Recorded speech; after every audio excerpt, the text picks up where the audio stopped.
इस न्यूज के प्रायोजक हैं जय दृष्टि आई हॉस्पिटल, मोतियाबिंद फेको ऑपरेशन एवं अत्याधुनिक रेटिना स्कैन ओसीडी के लिए NABH प्रमाणित RGSH योजना एवं मेडिक्लेम इंश्योरेंस के तहत कैशलेस इलाज की सुविधा।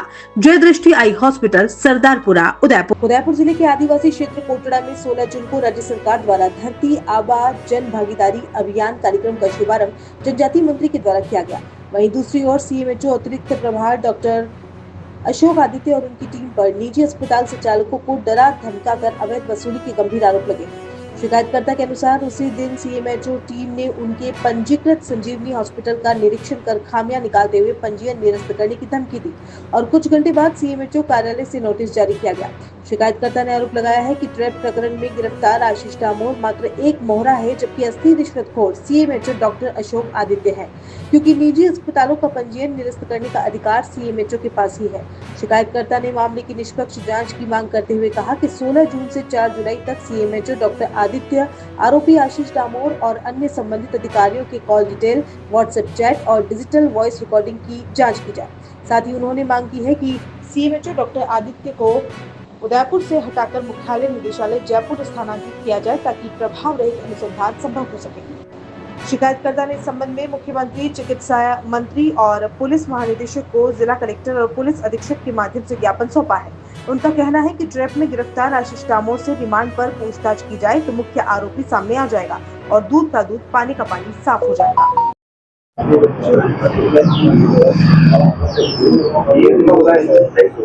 जी सर, जी सर, क्या क्या कहना है?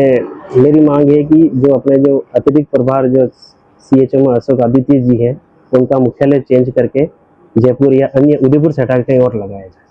क्या रीजन क्या है? कि मेरा जो ACB में जो ट्रैप हुआ है अशोक आशीष डामोर, जो अनुसंधान चल रहा है वो प्रभावित नहीं हुआ। जी, किस कारण से आपने ट्रेप कराया था? क्या पूरी वो कहानी है? वो पूरी घटना संक्षिप्त में बताकर फिर अपनी बात। जी, इसमें क्या है, सबसे पहले मैं एक छोटा मोटा क्लिनिक चलाता हूँ संजीवनी हॉस्पिटल के नाम से। वहाँ पे ये अशोक आदित्य CHO वहाँ पे आए थे और मेरा निरीक्षण किया। निरीक्षण करने के बाद उन्होंने कहा कागज डॉक्यूमेंटली सारा देख लिया। देख लेने के बाद में उन्होंने कहा ठीक है, ओके, यूँ करके निकल गए। इसके कुछ समय बाद में आशीष डामोर और डॉक्टर गुप्ता करके 2 व्यक्ति आए। उन्होंने कहा कि भी साहब ने हमको भेजा है और ये नोटिस पकड़ो और आपके कुछ के खिलाफ कुछ कार्रवाई होने वाली है। मैंने कहा ठीक है, कोई बात नहीं, होगी तो देख लेंगे। इसके बाद दूसरे दिन मेरे को फोन आता है। फिर इसके बाद CHO कार्यालय बुलाया जाता है। वहाँ मैं वहाँ पहुँचा और वहाँ जाने के बाद में AA जो प्रशासनिक अधिकारी आशीष डामोर है उनसे मिला। उन्होंने मेरे को कहा साहब ने आपका लाइसेंस निरस्त करने के लिए बोला है।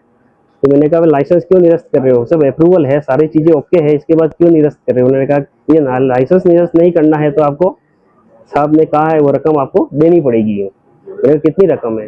मेरा 3 लाख रुपए। मैंने कहा 3 लाख रुपए मैं नहीं दे सकता हूँ, मेरी इतनी हैसियत नहीं, मैं दे सकता हूँ। ठीक है, तो फिर मैं वहाँ से निकल गया। निकल जाने के बाद 2 घंटे बाद वापस मैं मिला उनसे, भाई देखो सर, उन्होंने कहा 3 लाख तो नहीं देता, 2 लाख मैं तेरा सेटलमेंट करवा दूंगा ही। मैंने कहा ठीक है, 2 लाख मैं करवा दूँ। उसी दिन से मैंने मानस बना दिया था कि मैं ACB में ट्रैप करवाऊंगा। ठीक है, मैंने फिर उस समय पहले परिवादी को सांत्वना देने के लिए 50,000 रुपये उसको पहले दे दिए मैंने। देने के बाद में ACB में शिकायत दर्ज करवाई। शिकायत दर्ज करने के बाद में मैंने 1.5 लाख रंगे हाथों AA को पकड़वा दिया। लेकिन मेरा कहने का मतलब ये है कि जो क्लर्क और बाबू लेवल का जो व्यक्ति होता है वह 2 या 3 लाख की रिश्वत एक साथ नहीं लेता। इसमें कहीं के बड़े अधिकारी की मिलीभगत होती है, मेरा कहना ये है। तो बड़े अधिकारी जब तक पोस्ट पे है, पद पे है, तो मेरा अनुसंधान तो पूरा होगा ही नहीं। और वो अभी जांच के दायरे में बिल्कुल, और जांच के दायरे, जब तक जांच नहीं होती तब तक मुख्यालय इनका चेंज किया जाए यहाँ से, ये मेरी मांग है। आपसे डामोर ने रिश्वत मांगी, उसके बाद आप अशोक आदित्य से जाके मिलेगा कि ये 3 लाख रुपए मांग रहा है या 2 लाख? मैंने 10 से 20 बार नहीं, मैंने 10 से 20 बार मिन्नत की उससे कि मेरे को साहब से मिलो आप।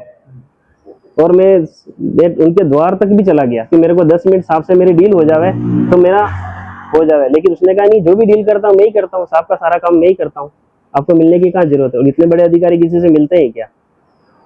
ऐसा जवाब दिया। इससे पहले भी तो आप और सीएम जो है उनसे मिले होंगे ना? नहीं, इससे पहले मेरा उससे फोन पे आपने कोई अशोक आदित्य को फोन किया कि भाई इस तरह से मामला आ रहा है, या उनसे कोई आपका सीधा संवाद हुआ क्या? सीधा संवाद दिया, मैंने एक बार उनको फोन किया था, उन्होंने फोन कट कर दिया। सीधा संवाद उनसे मेरा नहीं हुआ है। तो आपको क्या लगता है कैसे आपका जो ये अनुसंधान है वो प्रभावित होगा? कि इतने बड़े अधिकारी और वो संदिग्ध पाए गए, एसीबी की वॉइस रिकॉर्ड में सारा उनका नाम से डिमांड मांगी गई है, सीएचएमओ साहब की डिमांड से मांगी गई है, तो फिर 100% मेरा जहाँ तक सोचना है कि हाथ तो उन्हीं का है। तो क्या एसीबी भी उनके प्रभाव में आ सकती है क्या? नहीं, वो मैं नहीं कह सकता हूँ, आ सकती है, लेकिन बड़ा अधिकारी है तो मेरे को जहाँ तक लगता है कि मेरा अनुसंधान कार्य प्रभावित कर सकते हो, और निष्पक्ष अनुसंधान कार्य होवे, और जो उसके अंदर वॉइस रिकॉर्ड के अंदर सीएचएमओ साहब के नाम से डिमांड की गई है, तो फिर बात तो वही हुई कि Admission open 2025-26. Welcome to Adinath Senior Secondary School, Hiranmagri, Sector 11, Udaipur. At our school, we are committed to providing excellent education to children. Our experienced teachers and modern facilities help children achieve their goals. At Adinath Senior Secondary School, we not only provide education but also train children in personality development, sports, and arts. Our school is well equipped with modern facilities such as high-tech computer lab, smart classrooms, a well-stocked library, and a seminar hall that facilitate effective learning. Additionally, our school is secured with CCTV cameras that ensure safety and discipline. We also provide safe and convenient bus facility to ensure safe transportation for our students. Adinath Senior Secondary School is an institution that has been providing quality education at affordable fees since the 1980s. For more details, contact 0294 2583834. Apply for admission to our school today and help your child move forward in the direction of success.